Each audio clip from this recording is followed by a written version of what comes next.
20, vamos ler do verso 1 até o verso 12. Atos capítulo 20, do verso 1 ao verso 12. Nós vamos continuar o nosso estudo aqui no livro de Atos dos Apóstolos, escrito pelo evangelista Lucas. E aqui nós estamos nos aproximando de assuntos bastante complexos que vão acontecer na igreja primitiva, especialmente nessas igrejas que foram fundadas ali pelo apóstolo Paulo nas suas viagens missionárias. Aqui a terceira viagem missionária do apóstolo Paulo. Então, Atos capítulo 20, versos 1 ao 12. Diz assim o texto da palavra de Deus: Cessado o tumulto, Paulo mandou chamar os discípulos e, tendo-os confortado, despediu-se e partiu para a Macedônia. Havendo atravessado aquelas terras, fortalecendo os discípulos com muitas exortações, dirigiu-se para a Grécia, onde se demorou 3 meses.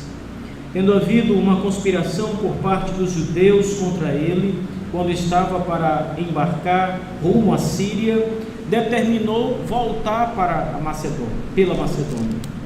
Acompanharam-no até Ásia Sópatro de Bereia, filho de Pirro, Aristarco e Secundo de Tessalônica, Gaio de Derbe e Timóteo, bem como Tíquico e Trófimo da Ásia. Estes nos precederam, esperando-nos em Troade. Depois dos dias dos pães asmos, navegamos de Filipos e em 5 dias fomos ter com eles naquele porto, onde passamos uma semana. No primeiro dia da semana, estando nós reunidos com o fim de partir o pão, Paulo, que devia seguir viagem no dia imediato, exortava-os e prolongou o discurso até meia-noite. Haviam muitas lâmpadas no cenáculo onde estávamos reunidos. Um jovem chamado Eutico, que estava sentado numa janela, adormecendo profundamente durante o prolongado discurso de Paulo, vencido pelo sono, caiu do 3º andar abaixo e foi levantado morto. Descendo, porém, Paulo inclinou-se sobre ele e, abraçando-o, disse: Não vos perturbeis, que a vida nele está. Subindo de novo, partiu o pão, comeu, e ainda lhes falou largamente até ao romper da alva, e assim partiu. Então conduziram vivo o rapaz, e sentiram-se grandemente confortados. Amém. Meus irmãos, esse texto, ele fala da ressurreição de um jovem chamado Eutico. A partir do verso 7 nós vamos encontrar essa história, e também fala de alguns aspectos do culto da igreja primitiva que foram aqui narrados pelo evangelista Lucas para o nosso conhecimento. O começo desse texto vai falar um pouco sobre o trânsito do apóstolo Paulo com os seus ajudantes, os seus auxiliares e alguns irmãos dessas igrejas que acompanharam Paulo nesse trajeto rumo à Macedônia que ele fez. Então é um texto que, a princípio, a sua primeira parte é mais um diário de bordo desse regresso do apóstolo Paulo, e ele vai citar aqui as passagens que fez. Ele vai citar o nome de algumas pessoas que estavam com ele e de onde essas pessoas residiam. Ele cita Aristarco, Secundo, ele cita Gaio, Timóteo, Tíquico, Trófimo, Sópatro, e assim ele cita o nome de várias pessoas que estavam acompanhando ou que partiram na frente para esperar a sua chegada. e ali estavam os irmãos antes dele. Mas o fato é que essa primeira parte do texto, ela fala muito sobre essa questão do regresso do apóstolo Paulo, dessas passagens em trânsito do apóstolo Paulo junto com estes irmãos. Mas há algo que, mais uma vez, é recorrente tanto na posição do apóstolo Paulo, quanto na narrativa de Lucas, do livro de Atos. Isto é, Lucas nunca deixa de fora o que ele vai falar, e Paulo sempre fazia o que Lucas está narrando. Em todo o regresso missionário do apóstolo Paulo, quando ele terminava uma campanha, que ele então voltava, ele encerrava uma campanha, ele ia regressar de volta para ou Jerusalém, ou a sua igreja natal, ele sempre voltava passando pelas igrejas. Nós já vimos isso várias vezes aqui no livro de Atos, e ele sempre voltava com palavras para os irmãos. O verso 1 diz que depois daquele tumulto que houve com Demétrio, Paulo então decide voltar ali pela a região da Macedônia e regressar depois para as regiões da Síria. Era esse o percurso que ele tentava fazer. Mas perceba que antes o texto diz que ele conforta os seus discípulos, os discípulos de Cristo. Cessando o tumulto, Paulo manda chamar os discípulos, tendo-os confortado, despediu-se e partiu para a Macedônia. Então, o verso 1, ele mostra algumas características, mais uma vez, características não missionárias aqui, mas pastorais do apóstolo Paulo, em confortar os discípulos que ele estava agora deixando. Ele ia embora, mas ele, antes de deixar a igreja, os irmãos, ele os confortava, preparando-os para um período com a sua ausência, e certamente preparando-os para períodos de maior dificuldade que poderiam surgir, como a perseguição que era tão comum naquele primeiro momento. Então era necessário que Paulo preparasse a igreja antes da sua partida, e aqui ele conforta aqueles irmãos que já sofriam, que passariam por aflições, por dificuldades. Paulo fala com eles, e então parte para a Macedônia, para a região da Macedônia.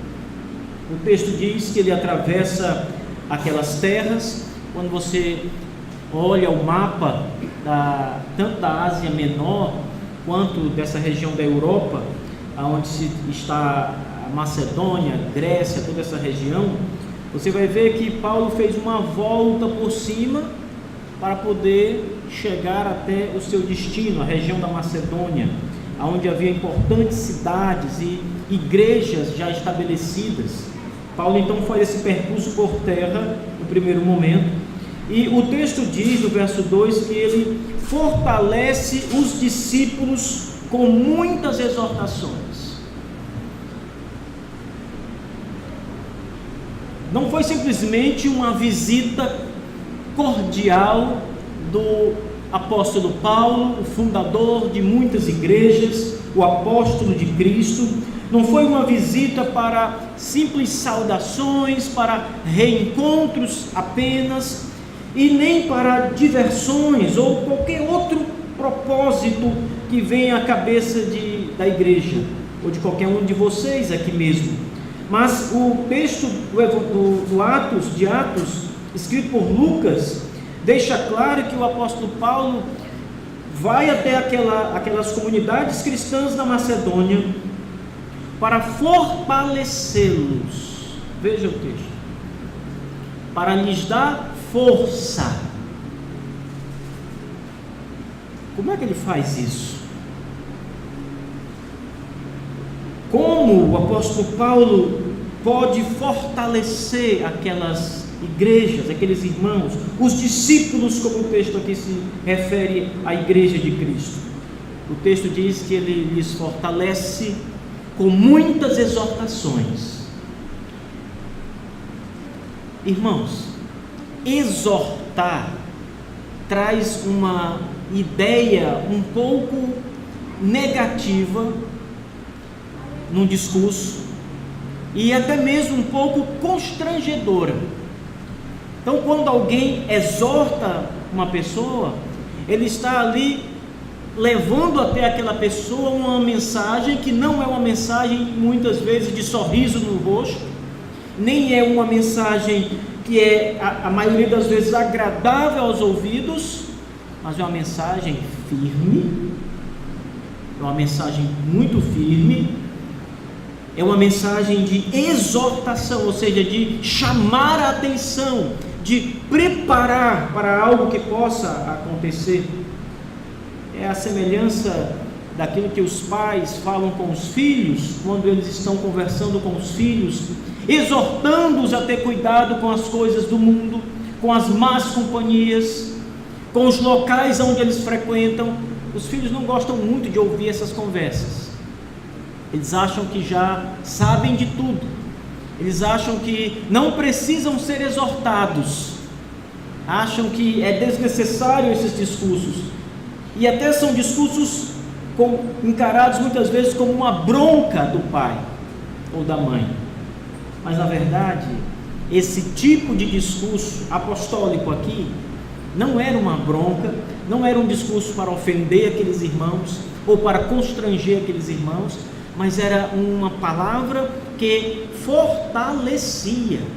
Perceba que Lucas deixa claro que Paulo vai para fortalecer os discípulos, e ele faz isso por meio das exortações. O texto de Lucas também abre um parêntese para mostrar que não foram apenas poucas exortações, mas foram muitas exortações. O fortalecimento daqueles discípulos, daqueles novos cristãos, ou até dos cristãos já mais antigos na fé, vinha por meio de muitas exortações. Ele os exortou bastante, ele os precaveu bastante, e era necessário que assim o nosso apóstolo Paulo fizesse. Era preciso que todos os discípulos fossem muito bem fortalecidos, com exortações, com advertências a favor de suas próprias vidas e do Evangelho de Jesus Cristo. A vida na Macedônia era uma vida dissoluta na sociedade. Vocês estudarem um pouco da vida, por exemplo, de Alexandre o Grande, que viveu alguns anos antes desse período, mas que foi o senhor da Macedônia, e que a partir da Macedônia surgiu a cultura grega, a cultura helênica. Ela surge com Alexandre o Grande. Ele é que espalha a cultura grega, os valores gregos pelo mundo todo. Alexandre o Grande. E se você vê a cultura grega, havia, por exemplo, imoralidade sexual tida com a maior normalidade, o homossexualismo encarado como algo até por alguns virtuoso. Não eram todos na Macedônia ou na Grécia que viam o homossexualismo como uma virtude, mas muitos viam como uma virtude. Era como se o indivíduo que praticasse tais atos tivessem acima da sociedade culturalmente, fossem indivíduos mais evoluídos.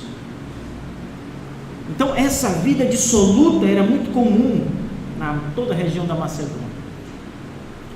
Aqueles irmãos daquelas igrejas tinham saído deste mundo pecaminoso, dissoluto, portanto viveram muito tempo com essa cultura, arraigados com essa cultura equivocada, maligna. Então não é de nos admirar que o apóstolo Paulo fortaleça aqueles discípulos com muitas exortações. Eles poderiam voltar para a velha vida se não fossem bem exortados. Eles poderiam escolher o caminho do pecado se não fossem bem exortados na palavra de Deus. Então o apóstolo Paulo, ao fazer isso que o verso 2 aqui nos apresenta, ele está na verdade realmente fortalecendo aqueles discípulos de Jesus que haviam deixado essa vida dissoluta. O texto diz que logo depois de fortalecer esses discípulos por meio da palavra de Deus, com muitas exortações, ele se dirige para a Grécia, e ali ele fica 3 meses. Aí então nós temos todo o ajuntamento, né, do restante da viagem do apóstolo Paulo, com as pessoas que estão à sua volta, né, os nomes que citamos no começo desta leitura. E então o apóstolo Paulo vai para a cidade de Troade, e em Troade o apóstolo Paulo passa 1 semana. Depois dos dias dos pães asmos, navegamos de Filipos, e em 5 dias fomos ter com eles naquele porto onde passamos 1 semana. E aí então começa a segunda parte desse texto, que fala sobre o culto e o que aconteceu durante um culto. Bom, antes de começar a expor essa parte do texto, é importante deixar claro que aqui Lucas ele não está nos prescrevendo o que deve acontecer num culto cristão. Aqui não é uma prescrição de Lucas do tipo que diz o seguinte: todo culto é assim. Aí você olha para o texto e diz: olha, todo culto é desse jeito aqui. Tem que ser realizado num prédio, no 3º andar de um prédio, tem que morrer alguém e ressuscitar.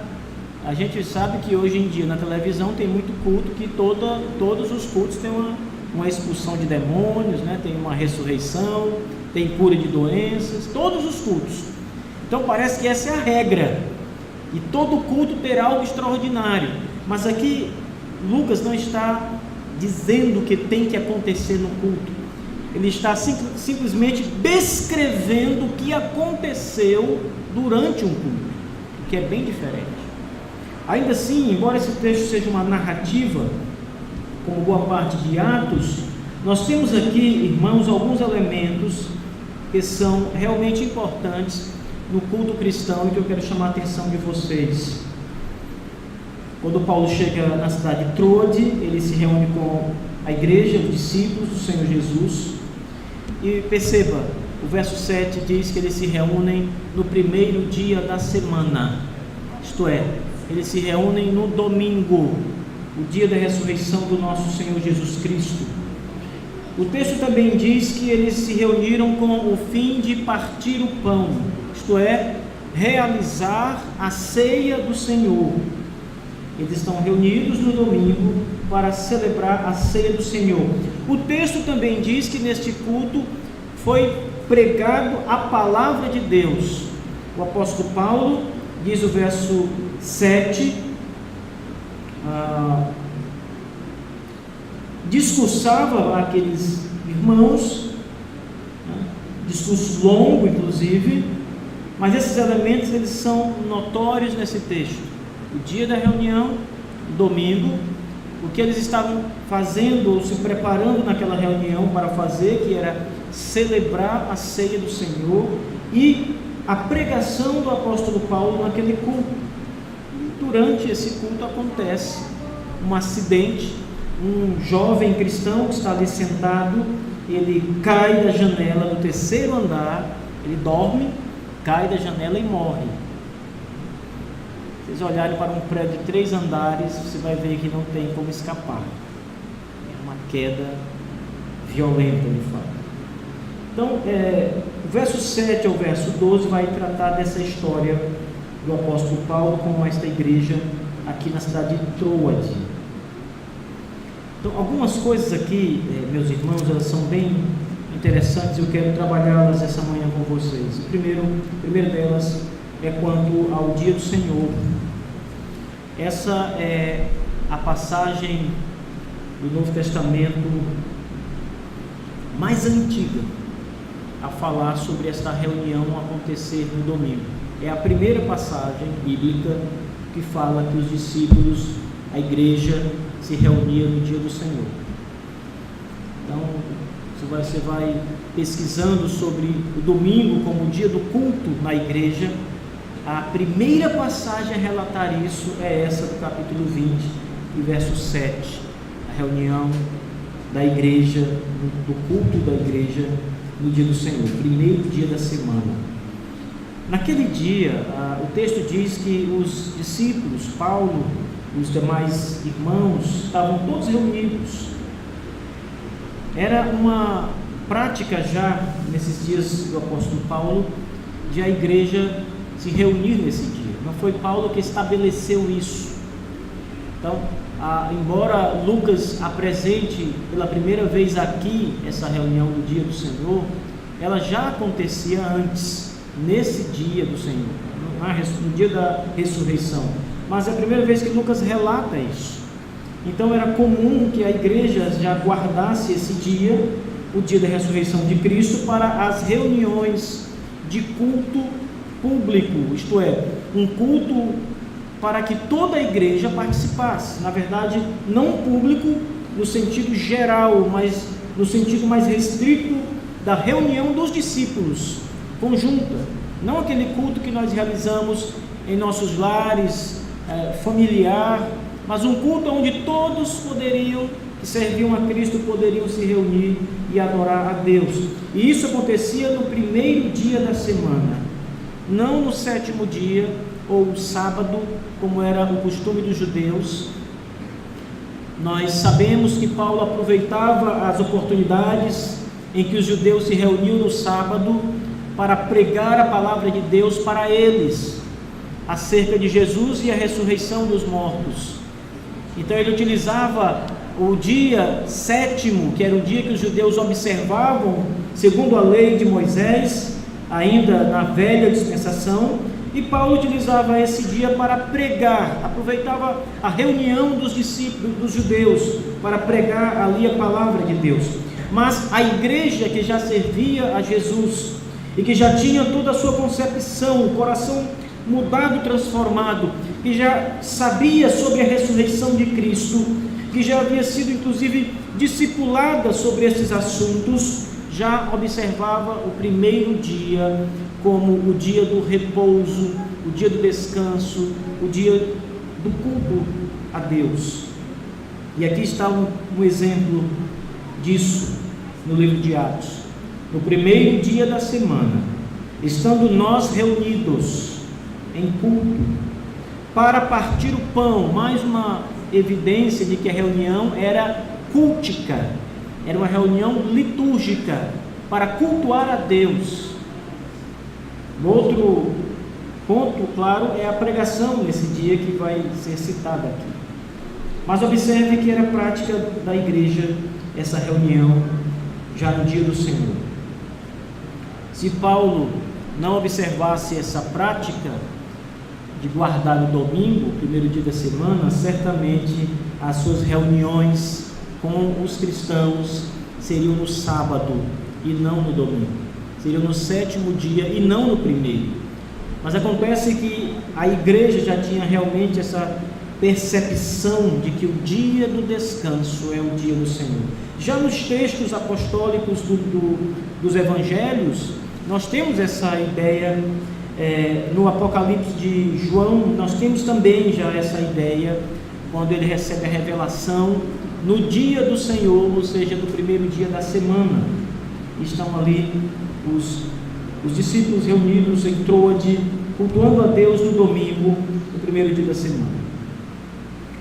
Esse texto, ele acaba com toda a pretensão das comunidades cristãs que ainda guardam o sétimo dia, como por exemplo os adventistas do sétimo dia, batistas do sétimo dia, existe também batistas do sétimo dia. Então esse texto e outros textos da Escritura, eles terminam por liquidar toda e qualquer pretensão de ter o sábado do Antigo Testamento como o dia que prevalece na adoração a Deus, o dia que deve ser guardado como o mandamento do Senhor. Aqui há literalmente uma definição do dia exato que a igreja deve observar. Esse dia é hoje, irmãos, domingo. É por isso que nós, muitas vezes, ao subir no púlpito, agradecemos a Deus pelo dia que Ele nos dá de descanso e de adoração, o dia do Senhor, o domingo. Ensinem seus filhos acerca desse dia, para que eles entendam que neste dia Deus deve ser adorado. É o dia do culto na igreja, é o dia da nossa grande devocional, da nossa leitura das Escrituras. Não é o dia do futebol, não é o dia do teatro, do cinema, não é o dia do lazer, é o dia do Senhor, é o dia da adoração cristã, é o dia que nós devemos literalmente, irmãos, observar, porque não é um dia nosso, é um dia de Deus, é o dia do descanso. Então a igreja se reúne para partir o pão. Calvino, ele entendia que a ceia do Senhor devia ser celebrada todos os domingos, não apenas uma vez ou outra, não apenas uma vez no mês, ou uma vez no ano, ou a cada 6 meses, mas Calvino entendia que a cada culto no dia do Senhor, a ceia devia ser ministrada. Claro que é uma posição de Calvino, não é uma posição que as Escrituras afirmem. Então, as Escrituras não dizem isso para celebrarmos todos os domingos, mas ela aponta aqui muitas vezes a realização da ceia durante o culto. E Calvino entendia que cada culto é um dia, é uma reunião em que a igreja deve celebrar e relembrar a morte e a ressurreição de Cristo. Esta igreja, neste culto, está realmente celebrando a morte de Jesus ao ministrar a ceia. Eles se reúnem para o culto a fim de partir o pão. Essa é uma linguagem do Novo Testamento, partir o pão, utilizada para a ceia do Senhor. Sempre ou quase sempre que se fala sobre a ceia do Senhor, essa expressão partir o pão, ela é utilizada. Então ela denota muitas vezes, ou a maioria das vezes, uma referência à ceia do Senhor. Os irmãos estão ali reunidos para celebrar a ceia do Senhor. Paulo teria viagem no dia seguinte, diz o texto, então ele precisava daquele último contato com os irmãos e reúne-se no culto para celebrar também a ceia. E começa aqui algumas coisas bem interessantes que nós não estamos muito acostumados a ver, que é a pregação do apóstolo Paulo nesta ocasião. Diz o texto, irmãos, que Paulo, que pretendia viajar no dia seguinte, exortávamos, mais uma vez, nós temos a mesma expressão que o apóstolo Paulo usa, que o evangelista Lucas usa aqui no começo do capítulo 20, quando Paulo está voltando pelas igrejas da Macedônia e fortalece os irmãos, exortando-os com a palavra. Aqui no verso 7 ainda, do capítulo 20, mais uma vez, antes de deixar aquela igreja, Lucas diz que Paulo, ele exortava aqueles irmãos com um discurso muito prolongado. Nós não temos aqui o exato momento em que o apóstolo Paulo começou aquele culto, em que o culto deu-se início, mas é muito provável que não tenha sido de manhã, porque você imagine só uma coisa que começa de manhã e até meia-noite ainda está acontecendo, né? Que culto! Mas não foi, provavelmente não foi. Esse culto deve ter começado no final da tarde, a hora em que as pessoas deixavam o trabalho, porque no mundo romano não tinha esse negócio de não trabalhar no domingo, todo dia era dia de trabalho. Então, depois do trabalho, é muito provável que aqueles irmãos convocados se se reuniram neste local, no cenáculo, no terceiro andar, para cultuar a Deus. Isso deve ter acontecido no final da tarde, à tardinha. Mas ainda assim, irmãos, nós temos aqui o retrato de algo muito extenso, muito longo. Diz o texto que o discurso de Paulo se prolongou até a meia-noite. Então veja, imagine aí algo que começou às 18 horas, mais ou menos, 19 horas no máximo, e se prolongue até meia-noite. Meia-noite não terminou, ele foi interrompido ali. Ele foi interrompido. Os irmãos também não pensem que aqui, eu quero voltar a reafirmar isso, aqui não estamos diante de um texto que mande os pregadores realizarem exposições tão longas. Isso aqui certamente é uma exceção, embora os discursos dos tempos antigos fossem muito mais longos do que os nossos, do nosso tempo. Ainda assim esse aqui está longo demais. É uma exceção à regra mesmo no mundo antigo. Nós temos alguns exemplos nas Escrituras de pregações muito grandes, tanto no Antigo Testamento quanto no Novo. Mas essas pregações não eram o corriqueiro. Pregações tão alongadas, de horas e horas e horas, não eram o corriqueiro. Nesta ocasião, Paulo, de viagem marcada, no dia seguinte, ia deixar aqueles irmãos durante este culto, durante a pregação da palavra, no momento em que o apóstolo Paulo tinha para fortalecê-los com exortações, com exposições das Escrituras. Ele, de fato, neste dia, nesta ocasião, prolongou-se bastante. Isso também não é motivo para que os pregadores preguem só 20 minutos. Tem até pregador que diz o seguinte: olha, vamos pregar muito não, olha o que aconteceu com Eutico. Você não quer que a sua igreja caia no sono durante a pregação? Pregue pouco. Olha o que aconteceu na pregação prolongada de Paulo. O texto vai dizer aqui que aquele irmão dormiu, cochilou durante a pregação. Deve ter sido uma pregação deliciosa, O irmão chegou a dormir, Mas na verdade existem outras explicações aqui para isso. O fato é que nesse culto o apóstolo Paulo, ele se prolonga nas explicações e exposições da palavra de Deus. Prega muito, uma longa pregação. Essa pregação terminou de manhã, começou 6 da tarde e terminou por volta de 5:30 da manhã. Então, os irmãos têm que dar um desconto aí quando forem me criticar, dizendo que o pastor prega muito. Olha a pregação de Paulo. Meia-noite ela foi interrompida porque o jovem caiu, dormiu, morreu. Mas na hora que Paulo desce, que ressuscita o jovem, ele volta e continua a pregar. O texto vai dizer que ele continua e prega até a madrugada, até o romper da alva, até a hora que o sol nasce. Então perceba que foi algo fora do comum realmente, mas aconteceu.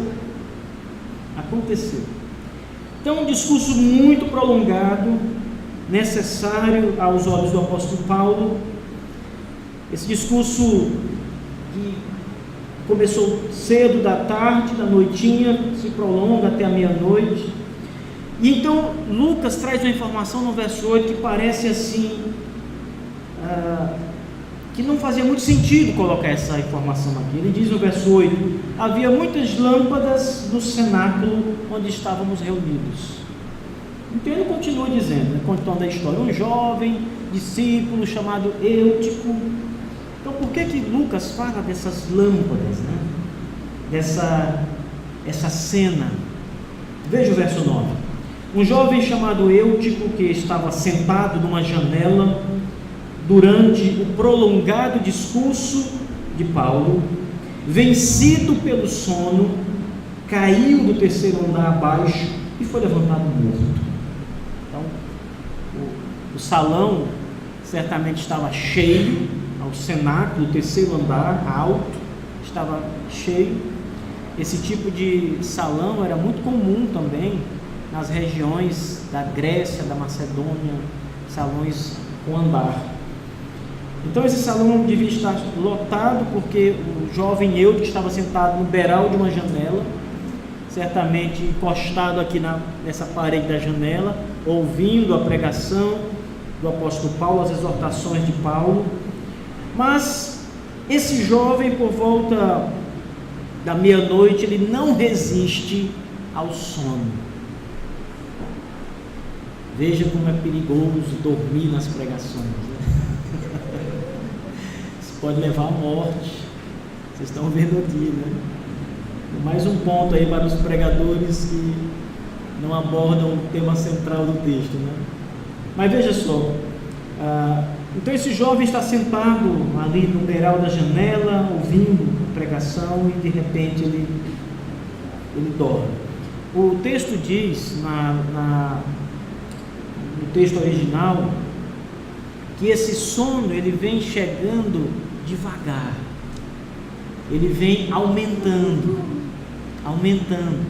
Eutico está, a primeiro momento, resistindo a esse sono, tentando não dormir, mas o sono vem cada vez mais forte.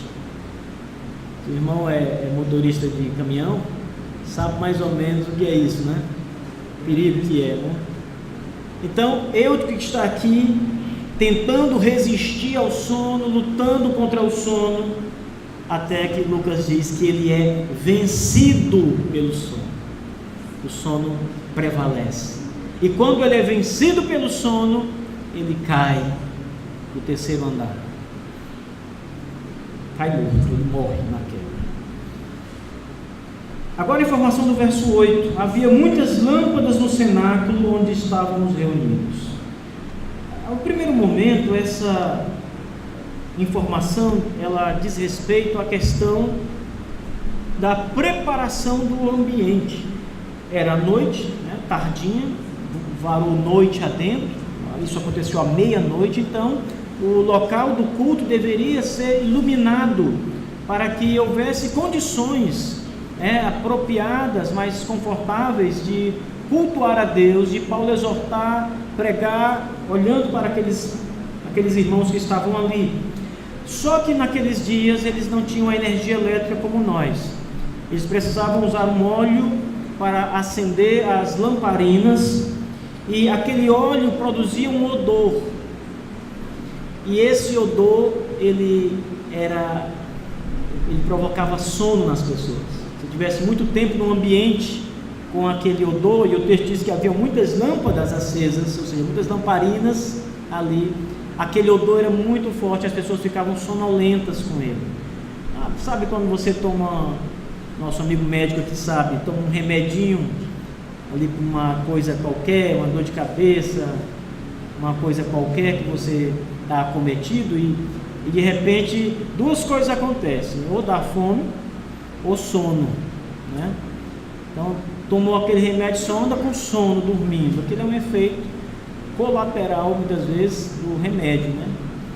Então aqui os odores que saíam daquele óleo queimado para iluminar o ambiente davam sono.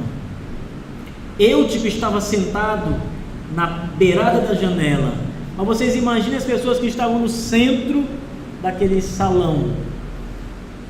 Lucas não disse se alguém mais dormiu, né? Pode até ser que outras pessoas tenham dormido naquele culto ali prolongado, tanto por conta da hora, como por conta da situação desse óleo, né, que levava as pessoas ao sono. Mas o fato é que Eutico estava até num lugar privilegiado, porque ele pegava um pouco da ventilação, né, e diminuía mais o odor para ele. Ainda assim ele dormiu. Pelo texto original, Eutico tinha cerca de, no máximo, 14 anos. Ele tinha entre 8 e 14 anos. Essa é a palavra grega usada que se usa para Eutico, para pessoas, homens que têm de 8 a 14 anos. Então ele era um jovenzinho ainda, um adolescentezinho, e ele não resiste ali à pregação, né? Ao som, e cai daquela janela. Então os irmãos descem, Paulo desce daquele ambiente também, ele abraça aquele jovem, todos desesperados ali, houve realmente um tumulto, o culto foi interrompido, a pregação foi interrompida, todos desceram apressados para baixo para ver aquele jovem. Quando chegaram lá, aquele jovem estava morto. Eutico havia falecido ali. A semelhança dos profetas Elias e Eliseu, Paulo se debruça, se deita por cima do jovem, agarra, abraça aquele jovem e acalma todos ao dizer que a vida está nele. Ele não está dizendo que o jovem não morreu, ele está dizendo que o jovem tem vida novamente, foi ressuscitado. Lucas, dentre outras coisas, era médico, e o próprio Lucas relata que ele estava presente na reunião, nesse culto. Perceba que o texto várias vezes usa a expressão, verso 7 diz o seguinte: no primeiro dia da semana, estando nós. Lucas se inclui, Lucas estava presente nesse culto. E outras vezes o texto vai dizer a mesma coisa. Então Lucas, como médico, constatou que aquele jovem tinha realmente morrido, estava morto. Paulo então o abraça e aquele jovem é ressuscitado pelo poder de Deus. Eliseu, Elias, Pedro, agora Paulo fazem a mesma coisa. Deus, pelo seu grande poder, na instrumentalidade desses homens, traz um morto à vida física novamente. E sabe o que acontece depois disso, irmãos? Eles voltam para o culto. Todos voltam para o culto. Veja o texto. Descendo, porém, Paulo inclinou-se sobre ele, abraçando, diz: não vos perturbeis, a vida está nele. Verso 11. Subindo de novo, parte o pão, celebração da ceia agora. Ele parte o pão, come, e ainda lhes falou largamente até o romper da aurora, da manhã. Falou-lhe largamente até o romper da alva. Então, depois daquele incidente com Eutico, do cochilo fatal, Paulo desce e ressuscita aquele jovem pelo poder de Deus, mas depois o culto continua. Eles celebram a ceia do Senhor, relembram a morte de Jesus Cristo, a sua ressurreição. Mesma coisa que acontece com Eutico, que foi aqui uma ilustração maravilhosa. Certamente Paulo deve ter usado nas suas prolongadas exortações que ainda aconteceram depois da ceia, exemplos. Se ele não usou, ele poderia ter usado exemplos como os que dizem: você está vivo à semelhança do seu Senhor que foi morto e reviveu. Cristo é a esperança da ressurreição para todos os que creem nele, não apenas uma ressurreição física e finita, mas uma ressurreição para a vida eterna. Paulo pode ter utilizado esses temas no restante da sua exortação, que ainda durou até o início da manhã, o momento em que o sol nasce, o começo ali do dia. Uma grande exortação. Eu só quero aplicar o texto dessa manhã, irmãos, com um ponto, e é o ponto da pregação, a pregação da palavra. A pregação da palavra, a palavra de Deus, ela é útil para repreender, ensinar, exortar, educar, todos esses pontos, como Paulo escreve para o jovem pastor Timóteo. Pregação não é apenas para trazer alegria, é para exortar contra o pecado também. Pregação não é apenas para trazer esperança da vida eterna, mas é para exortar contra os perigos iminentes do inferno, da condenação eterna para aqueles que se mantêm rebeldes contra Deus. E aqui o apóstolo Paulo, mais do que nunca, teve a oportunidade de um discurso de quase 12 horas, de pregar e exortar aqueles irmãos, fortalecer aqueles irmãos com a pregação da palavra. Não desprezem a pregação da palavra, seja ela grande ou muito grande. Honrem não apenas o pregador do Evangelho, mas sobretudo honrem a Deus e sua palavra. Sobretudo pensem nas suas próprias vidas, porque se Deus está falando com vocês por meio da pregação, ainda que seja longa, Ele está falando aquilo que vossas almas necessitam ouvir. Mantenham-se acordados, mantenham-se atentos, valorizem toda a pregação, todo o ensino, toda a exortação. Amem a palavra de Deus. Os puritanos, quando pregavam, ainda no século 17, 18, as pregações dos puritanos, em média, eram 2 horas de pregação. Muitas pregações iam além disso. Um certo pastor puritano, ao subir no púlpito da sua igreja para pregar a palavra de Deus, ele, ao começar ali o seu momento, ele pede para orar com os irmãos. E os diários das pessoas que estavam naquele culto registram que aquele pastor puritano orou antes da pregação por 2 horas. Antes da pregação, uma oração de 2 horas, para depois pregar a palavra. Muitas exposições que os nossos antepassados realizaram da palavra de Deus eram literalmente grandes exposições, grandes pregações. Não apenas na época apostólica, meus irmãos, mas durante todo o tempo. A prática foi pregações robustas. Hoje, no nosso tempo, infelizmente, nós não temos mais paciência para ouvir os pregadores, para ouvir o ensino da palavra de Deus. Queremos que o culto acabe logo para voltarmos para a nossa casa. Queremos, quando o pregador passa um pouco daquilo que você está acostumado, você já começa a se virar no banco, se levantar, beber água e voltar, suar e tudo mais. Começa a passar mal, na verdade, né? Começa a passar mal, porque não estamos mais acostumados a nos sentar para ouvir a palavra de Deus. Nós não estamos mais desejosos de ouvir a pregação.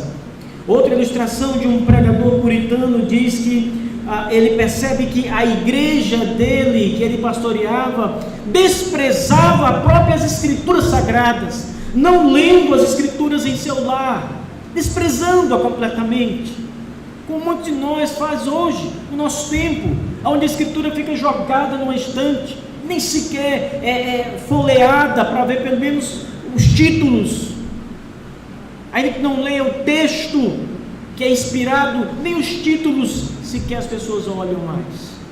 E esse puritano então começa a pregar aquela congregação e a repreendê-los por conta da falta de zelo que eles têm a palavra de Deus.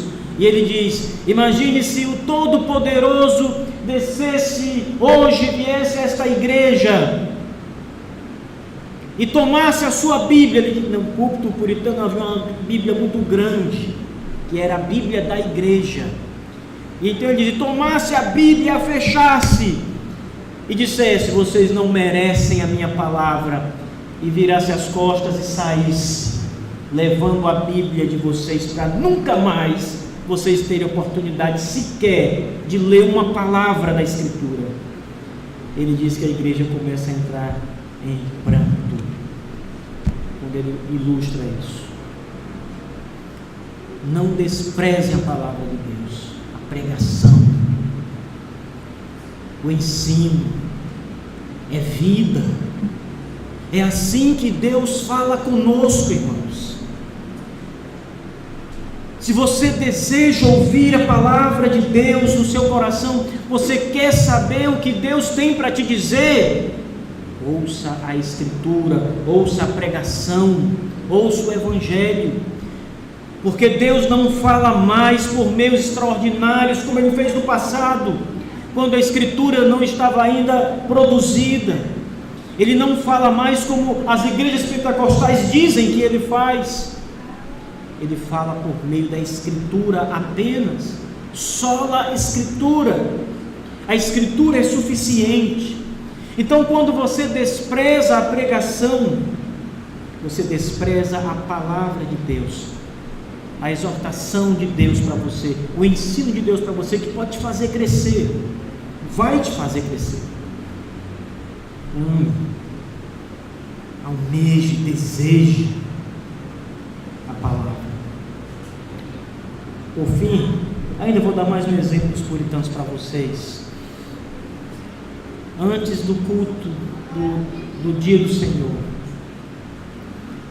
os puritanos costumavam no sábado orar pelo culto que iriam participar no dia seguinte, do domingo.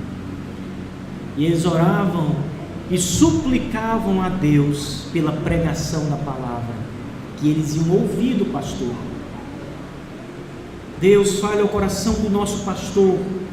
Tudo que o Senhor tem para nos dizer, Deus, coloque no coração do pastor, para que ele transmita com fidelidade aquilo que nós precisamos ouvir. E eles oravam, e eles se debruçavam a cada sábado, suplicando a Deus que lhes falasse por meio da sua pregação no dia seguinte. Quando eles vinham para a igreja, eles vinham desejosos de ouvir aquilo que Deus tem para lhes dizer, tinha para lhes dizer.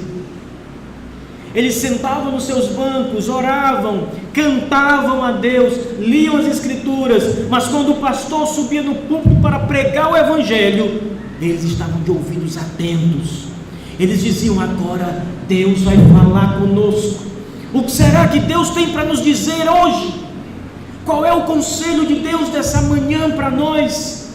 Qual é a palavra? Qual é o ensino? Qual é a exortação de Deus essa manhã para nós? E eles ficavam atentos para não perder nada da pregação.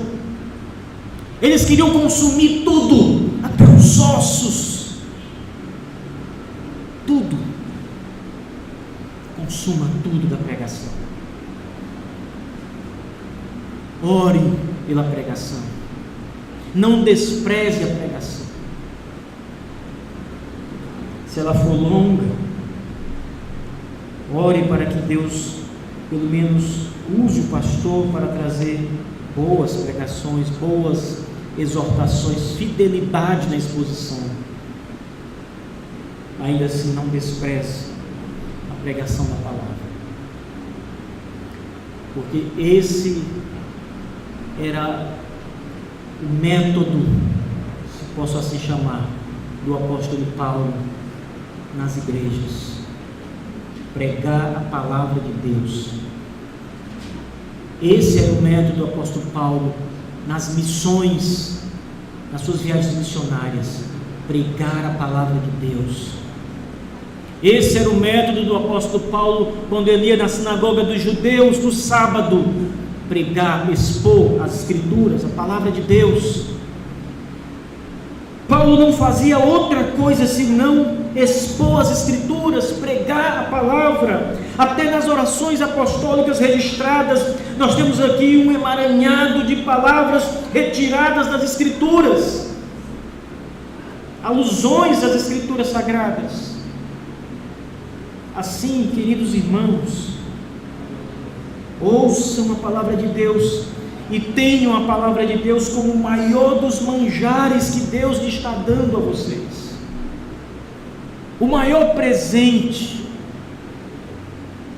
a coisa mais bela que vocês podem ter é a pregação da palavra.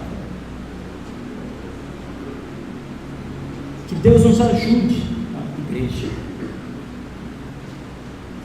a ouvir com atenção, nos dê a graça de absorver tudo da pregação, mas ainda assim, irmãos, que o Todo-Poderoso possa tocar os nossos corações, nossa vida, nossa alma, de forma que venhamos a ter prazer na pregação da palavra.